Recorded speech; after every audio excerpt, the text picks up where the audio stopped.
let's leave it at that. So let us switch our attention. We're going to talk about materials, because materials is really kind of the next cool topic, and it's literally an awful lot of fun. I have fun with materials. I'm not sure about you, but I actually sort of like playing around with rendering materials and making things look good. So the big issue to think about with materials is every object has a material, whether you think about it or not. I think we talked about this last time. At the highest level, if you don't assign anything at all to a material, it is some default material for the category. So furniture has a default material. You know, casework has a default material. They all have a default material. It's a very boring one. It's gray. It's kind of a flat gray color. Okay, but it has something. It just has to have something.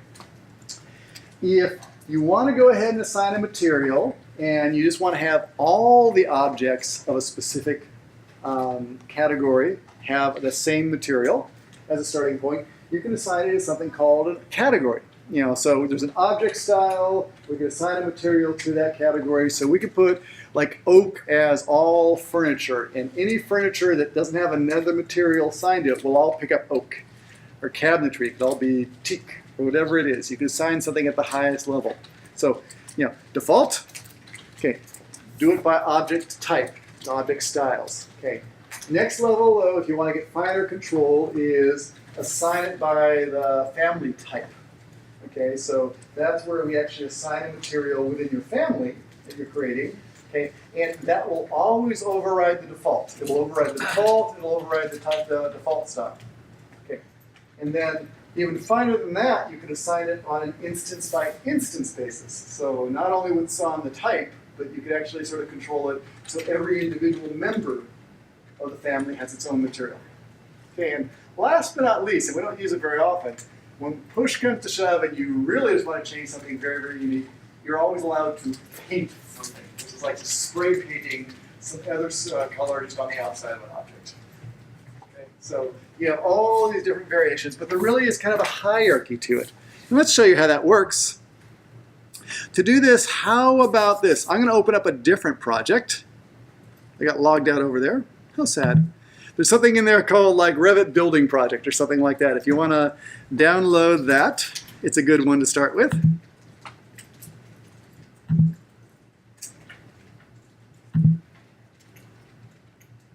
So we'll say, oh, okay, over there in that Session 12 folder, we have the Revit Building Project. Go ahead and open that guy up.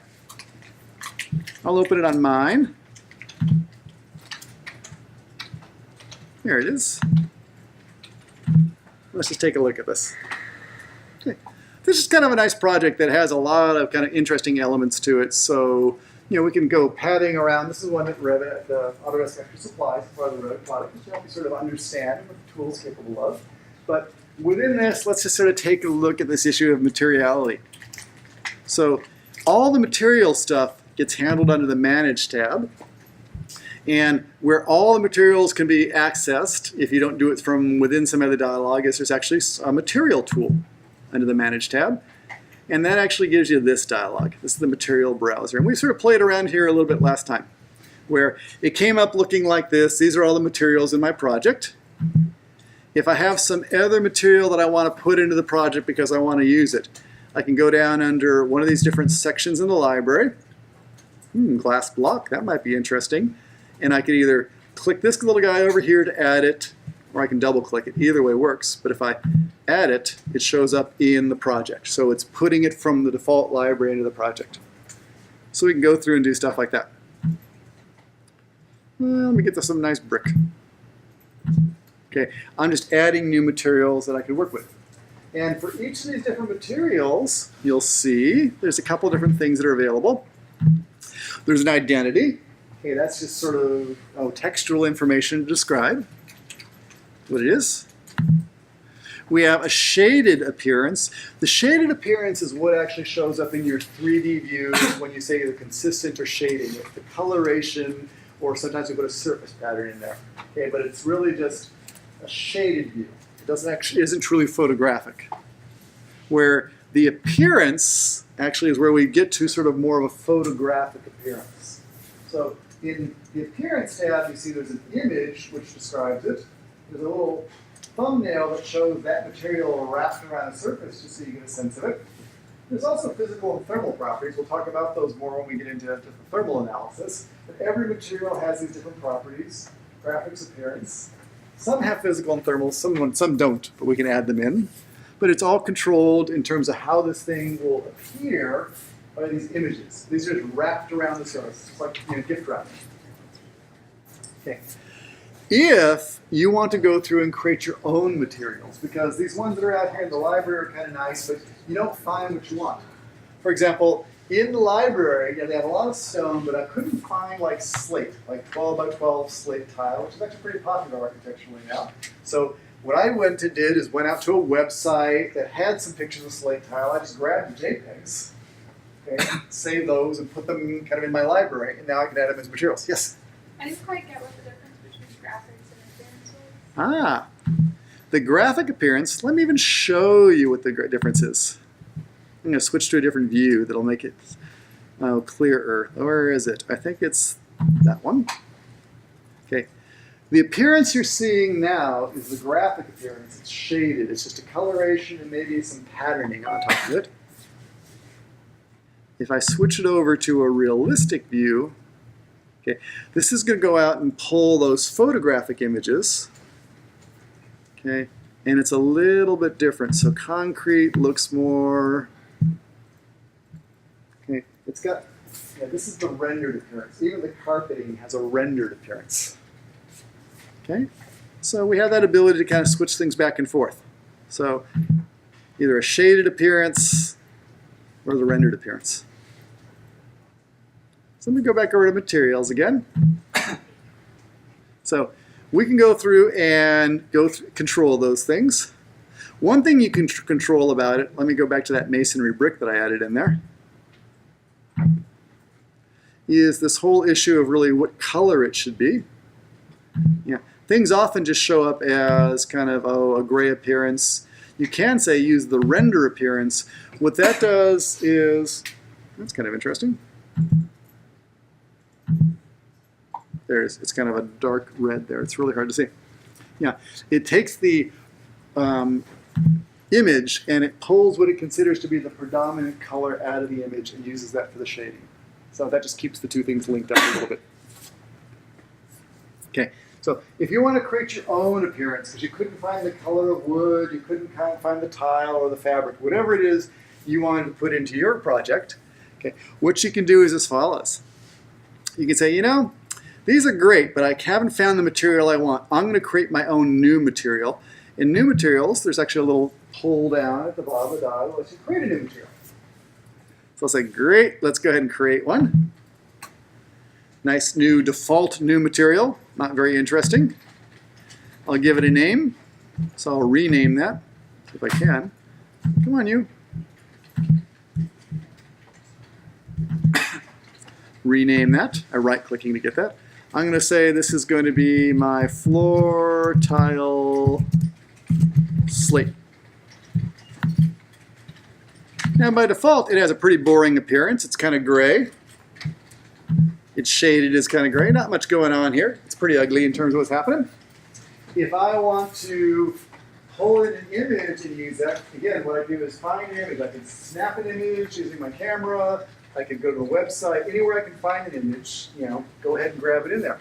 Now for the image, if you're shooting something, try to find a nice flat image because it's something that's going to be tiled. So you really want to be pretty square onto it so that as a pattern it will replicate and kind of tile nicely. So how that works is I got an image here. It's currently blank. I can choose that image and I will go popping around. I compress those. I'm going to find them out in my own little library. But in the coursework website, I put a bunch of materials textures out there. If you want to download that at some point, it's full of a bunch of images, but I'll show you what's in there. There's all these rendering images, background images. Oops, not those. I want to go to material textures. I got a bunch of stuff here, and this is just stuff I've collected through the years. So there's a lot of flooring, a lot of different types of stone, just a lot of stuff kind of hanging around out there, just different images. And under slate, because that was very popular, I collected a lot of images of different slates. So I got all these different kind of colors, African multicolor, Brazilian, I'll go for the Brazilian. Say okay to that. Now, when you pull it in, you sort of get an image of it over here, and you can almost see it wrapping around, in this case a sphere, which is not too helpful. Let me wrap it around. Oh, I can put it on walls, or I can put it on a cube, something like that. Okay. But one thing we have to do when you bring in an image is you do have to give it a clue about the size of things, because it really has no idea. And when you bring it in, it just doesn't know how big the pattern is. So how you change that is, there's a little pull down here and you can edit the image. And one of the parameters is, where did I find it here? Scale, map channel.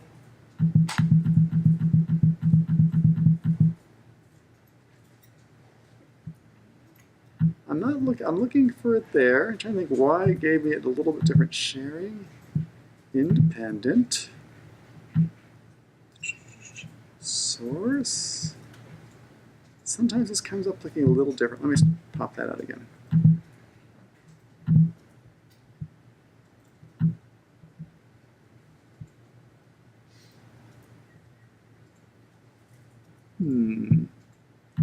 Try independent for a second. Nope.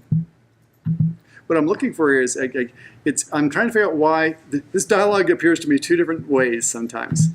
Yeah, sometimes it appears that it in terms of a scaling factor. Other times it puts it in there. Okay, there's size X and Y. Okay, I just need to look for that. But even that sort of confuses me because sometimes it looks a little different. I'll figure out why that is sometime. Okay, what we're going to do is, we have to basically just put in the size. We have to be able to control really for one tile and really how big that is. Let's see if I can figure out another way to do that because it's really, this baffles me why this dialogue shows up one way sometimes because I've seen it show up in two different iterations in terms of how that lights, yeah, that works out. But what I want to do is basically ultimately be able to control, what the size of that is. Oh, and it turns out those are actually 4 feet.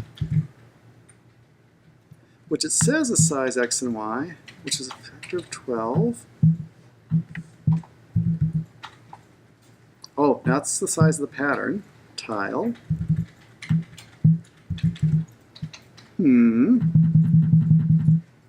I have the U scale and the V scale, but again, that is a really awful way to do it. It's kind of, yeah, I'm a little baffled right now about why it's looking this way as opposed to the way that it was looking just when I was looking at it this morning, because it's sort of the same thing. Let me try removing the image and trying again. Yeah, I don't know why that bothers me so much, but, well, because I like dialogues to always look the same way when I come back time and time again.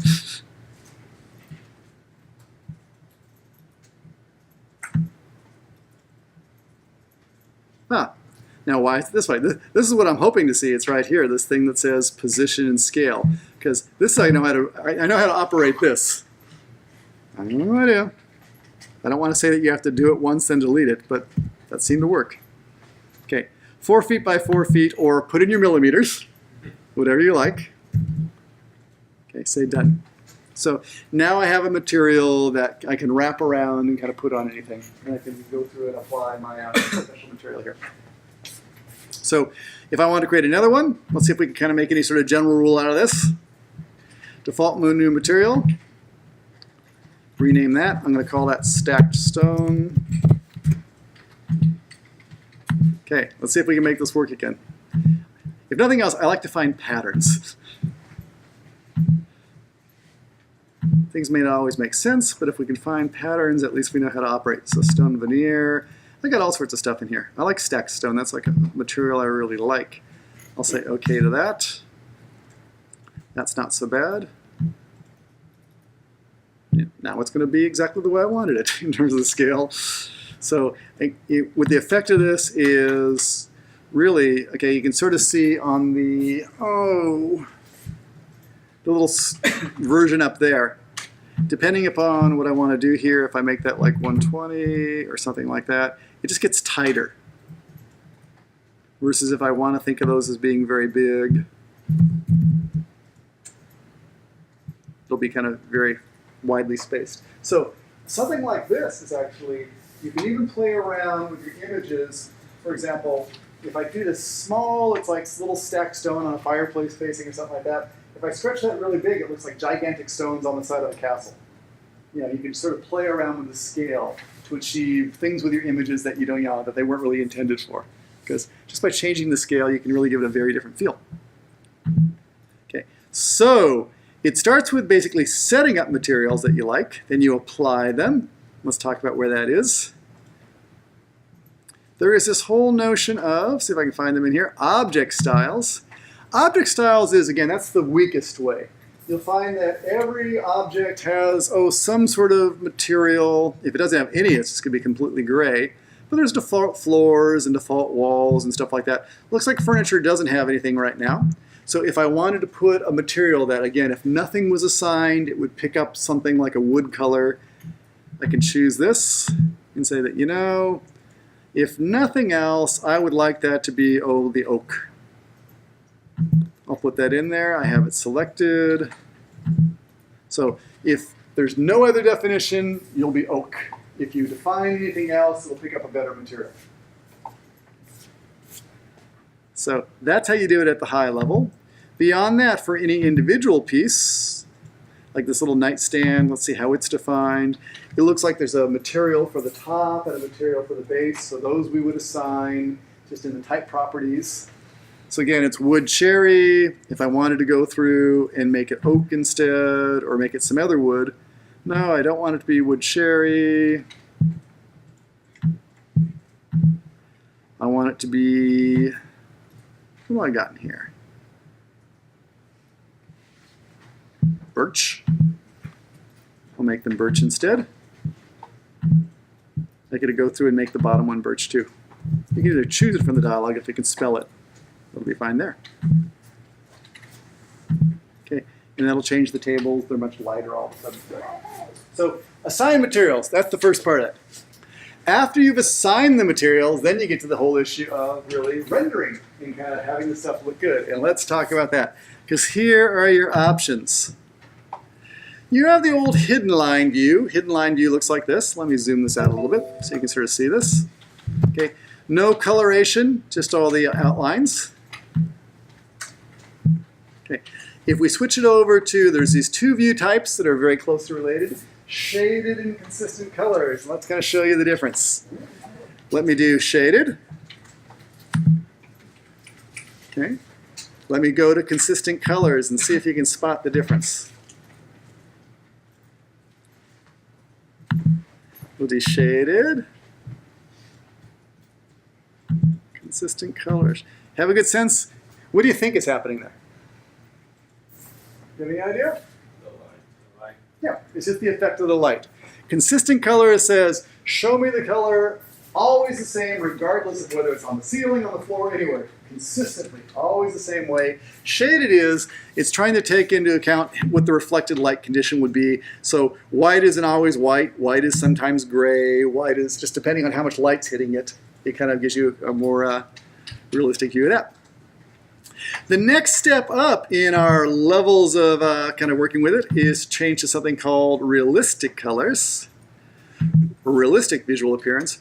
Realistic goes one step further, and what realistic does is it says if you've assigned a material and there's some sort of photographic appearance to use, go ahead and put it in there as opposed to just the coloration.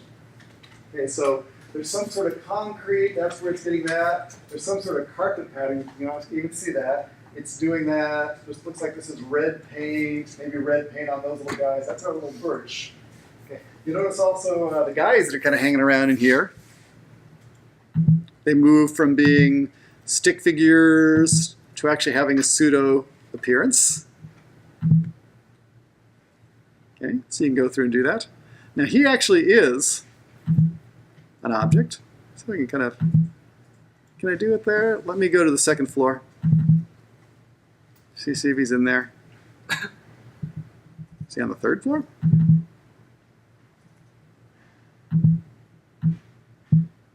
There he is. Okay. Doesn't look like the guy. But if I go through and rotate him, that little point is what he's facing. Let me rotate him around. Okay, now he's facing directly at you now. Okay, and let's turn him back to rendered appearance. That's exactly something called rich photorealistic content, where we have these photographs that are shot from 360 degrees, and no matter how you orient them, you'll always get a pretty good view. Okay, so this whole notion of doing realistic is really pretty good. It's not half bad. It kind of shows you, it's good about showing you material color. So if you're assigning materials, I like to start with realistic because it gives you a really quick bit of feedback about whether you do have materials assigned or something just plain gray. So it's a really good way to figure out what doesn't have a material assigned or which doesn't have it assigned very well. But it's still just a little bit cartoony. It's kind of halfway between looking photorealistic and cartoony. Okay, so we can gussy that up a little bit. The nice thing about this photorealistic view is I can move things around. So it's all real time. I can go looking, I can go moving around. Yeah, I have a lot of control in this view, so I actually like to work in realistic. I often work in this view. If you want to make that look even a little bit better, we have some things called graphic display options, which lets you even kind of ratchet up the realism a little bit. Let me show you what they're good for. So this is realistic. One of the choices is this notion of should I show edges? I'll show you what that is. Okay. That is no edges. This is with the edges. So the difference is with edges, it puts little black lines around everything to show you explicitly where the edges are. If you turn that off, it somehow gets just a little more photorealistic in terms of what's going on. So when I'm working with clients, I'll often show it to them this way. It kind of looks pretty reasonable as we're working. Some other things we can do, we can sort of say, let's cast some shadows. Those are shadows in terms of where the sun is in the sky. We're going to learn about how to control that. It's really based on the time and day and where we are on the earth and the orientation. Control that. There's another kind of shadows that is pretty cool. Let me just show you it. It's called ambient shadows, but I don't think you'll see much of an effect in here. No, you don't see much of an effect here. It softens the shadows. Let me talk about that. There's a certain amount of ambient light that reflects off the walls that actually also helps cast or soften the shadows. So these shadows are pretty harsh right now. In reality, that would probably be a little softer edge because of the reflected light kind of just softening that out. Okay, and we'll show you that more next time. Under lighting, we could also control like the intensity of the shadows. Like those shadows are pretty intense right now. I can turn them down a little bit. If I want to indicate shadow, but I don't want it to be the dominant thing you're seeing there, just somewhere in between. So let me just kind of leave it at that for now in terms of realistic views. So realistic views get you pretty far. And again, the nice thing about realistic views is A, you can really quickly figure out whether you have materials assigned, and B, it's live. So no harm. You can go through and turn on realistic views, and any of the views you can still operate. So, if you want to change that railing and edit it, take it out, whatever it is, it's live. You can go through and do all that stuff. Now, let me contrast that with rendering. Okay, because rendering has both a good side and a bad side. Rendering takes you one step further where it'll be incredibly accurate about the shadow and the light and how the light's bouncing around and give you very precise notions of exactly how the light's going to affect each of these surfaces. The rendered appearance doesn't. It just sort of shows you the coloration, okay, or the photographic image. It's not actually taking the light into account very well. Okay, so rendering is much better in terms of really getting the lighting and the shadow. The problem is, though, rendering, once you do that, tends to be a static snapshot. Okay, it takes more time to create, but it creates a static snapshot at that point. So, if we change something, the rendering won't change. It's just an image that was made at that date. Okay, so let me kind of show you how that works. It turns out they've actually even built in a little bit of a hybrid mode called ray tracing mode in here. Let me show you what that does. It'll get us partway there.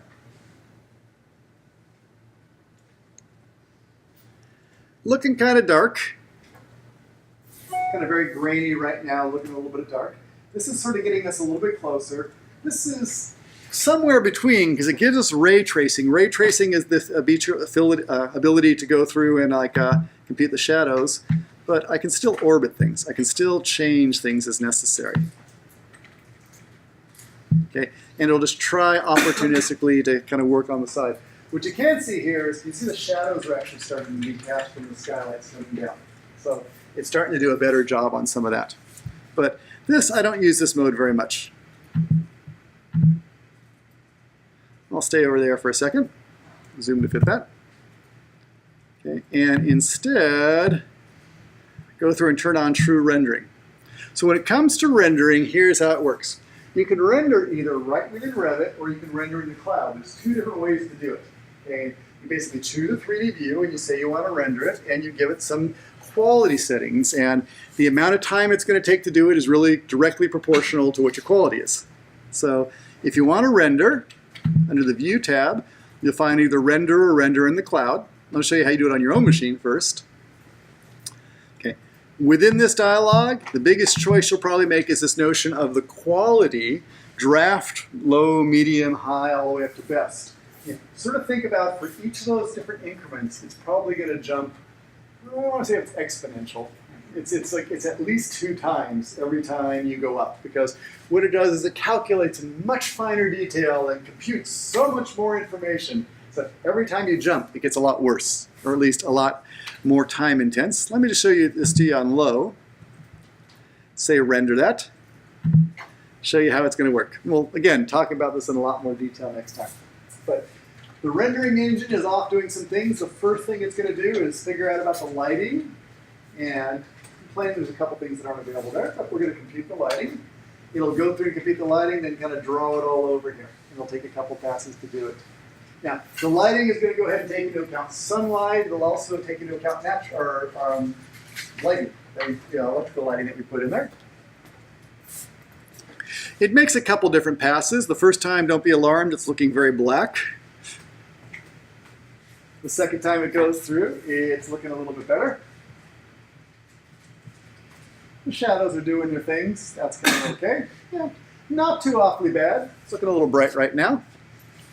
If I wanted to go through and ratchet it up, I can go to medium. And the difference between the medium and low is, you kind of see how this is very jaggy here. It kind of looks like there's really very rough edge and stuff like that. As we ratchet it up, it'll just get to be a better looking image. So let me just do this. I'll save this one to the project. I'll say this was kind of just low. I'll start another one of these, and I'll just make it high or medium instead, so you can sort of see the difference. Okay, so we can go ahead and render things this way. We can go through and just render them directly within Revit, and that's cool. You can do it anywhere, on your own machine. The only difference is it ties up your machine while it's doing it. The other way you can do rendering, which is available to you, is in the cloud. Let me show you how that works as this thing is working. I may not be able to. Okay. Let me kind of show you how that looks. I'll just do it. I'll take you over into what am I thinking? Is it 360 rendering? There it is. The difference of putting it in the cloud is just, as opposed to taking up your machine's bandwidth, it's going to just send it off to some Amazon server and it'll work. And the nice thing about Amazon servers is they're big and they're very robust and they do things in the background. And while they're doing things in the background, you can go out and have dinner or lunch or whatever it is you want to do. You don't have to kind of wait around. So these are some examples of rendering from the Amazon server. Okay, so it's actually pretty good looking in the scheme of things. When you send it off to the cloud servers, you might as well, there's no harm in turning it up to high quality because it's not taking up any time on your machine. There's no cost to you for doing that. So you get renderings that just look a whole lot smoother. Or you can get the same quality on your local machine. The difference is, though, that on your local machine, that might take like 5 hours to do, whereas the Amazon servers, it'll take like 10 minutes to do or something like that. So let me open this one. Let's give you a sense of the quality. So this would be kind of a high quality rendering.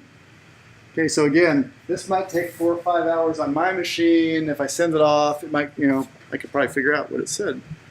It says that it took 13 minutes to render. But this is kind of a cool one in that not only is it a single view, it's actually a panorama. So I can sort of swing around and take a look at the house from a lot of different angles. So pretty nice in terms of being able to kind of do something like that. So cloud rendering is just kind of a really nice option, and I'll encourage you to use it because there's really no harm, there's no penalty in doing it, and it just kind of frees up your machine.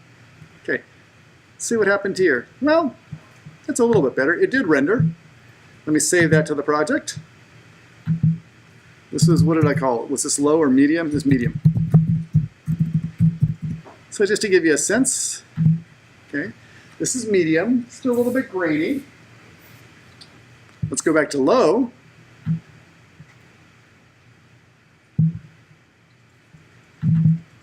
Okay, grainier still, so low, medium. You'll see the difference kind of right in here. If I turn it up to high, something like that, I would go to that next step and get even better. But if I want to render in the cloud, I'll say, great, let's render this in the cloud. What views do I want to render? I can choose, the default 3D view, or I'm going to go for that data rendering right there. Image size, render quality, why not final? No harm for me. Image size, I'll make it a large size image. Exposure, I'll let it do its advanced lighting controls and let it figure out what's happening in there. Start the rendering.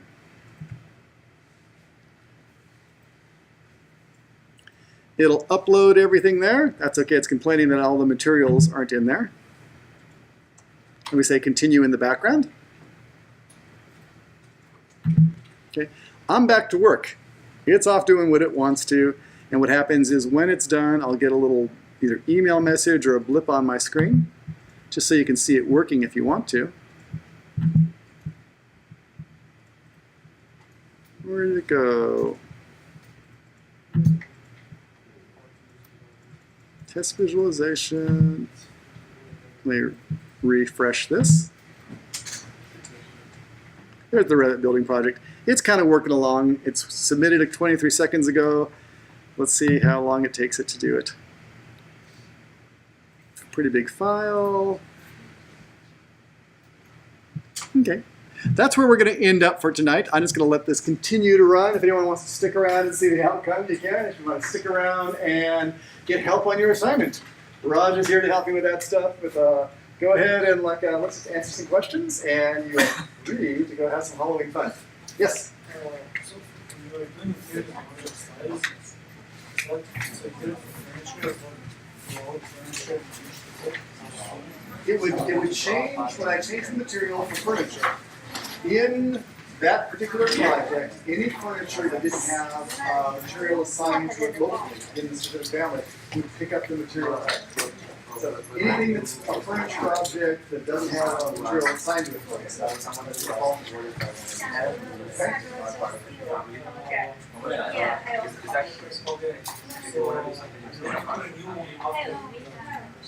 Yeah, your new one would overwrite it. Yeah, so if the default was oak and then you created a table and you made it teak or birch or something like that, your table would get the material you assigned to it, where everything that didn't have the material assigned would still be oak. So it's kind of a hierarchy of control where it defaults to the high level, but then as it gets closer and closer in, whatever you put in there will dominate. Yeah, no worries. Okay, so it's kind of working away in here. Let's see how it's doing. Not too bad. It's been rendering for about 2 minutes, which is pretty good. We'll let it keep on going. Yeah, because honestly, when we send this off and we do it on our own machine, this takes like 4 or 5 hours. But it's still working. You can sort of see its progress right there. It's getting closer. We're just going to keep an eye on it over there. It's still in progress. Yes? How do you add an image in the back, like from the horizon? Oh, very good. That's a background image. That's actually a very good question. Just so you see, let me come back over to wherever Revit went to. Come back here. Okay, in those graphic display options, oh, I'm in the rendering now. Let me go back to the 3D view. You can say that graphic display options, well, what's going on here? Oh, I'm still in the rendering, thank you. You always catch me on these things. I can say, let's go ahead, graphic display options. You can control the background and you can choose either none, you can choose a skylight, or you can choose an image. And if I choose an image, then I go out and find it and it'll paste that in the background as opposed to the default sky. No worries. How do you get it to do like a panorama versus just an image when you do it in cloud? You have to do it in the cloud, and you choose, instead of a still image, you choose the type panorama. And then it takes whatever the camera position is, and it just rotates it 360. Okay. So, not bad. It's actually, panoramas are pretty good. Let's see if I can pull this up again. So what you're doing right now is a still image? Yeah, the one I was doing in Revit can only do a still image. Actually, this is a still image too. But it turns out there's not that big a difference in terms of the timing to do a panorama. So what you choose to render in the cloud, you chose, what did you choose? Okay, let's go back over again. We'll be over here, and I say render in the cloud. And then I can choose which image, which camera positions, I should say, is really what that is more than anything. Oh, okay. Because I was confused because it seemed like you were choosing the image you had already rendered in like pretty poor quality. Oh, I'm choosing the same camera position. Oh, okay. Okay, so it's the camera position you rendered. Yeah. And so you want okay. And here's the issue of the panorama versus the still image. If you want to change it to a panorama, you just do that Okay. Cool. and set it off. Thanks. Oh, no worries. Okay, it's getting close. Again, seems like, oh, it's so painful to watch, but yeah, compared to waiting 4 hours, it's not too bad. I'll see if I can entice you to waiting those last 30 seconds. How long has it been working so far? It's been working 5 minutes. Come on, finish up, finish up, finish up. Oh, it's so close. It actually moved a little. Let's see if it actually gets to the end of the bar. Here, grab some more candy. That makes any wait better. Oh, it's so close. Just keep moving back.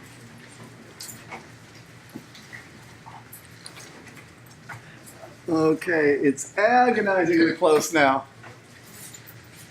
I think I do that just to frustrate you.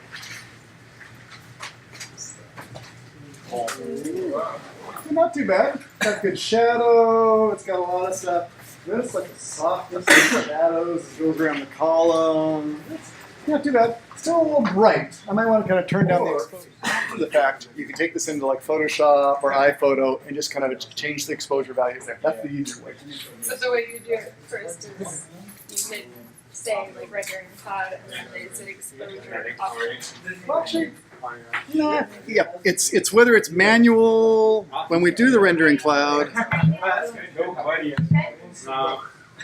It's complaining. Continue in background.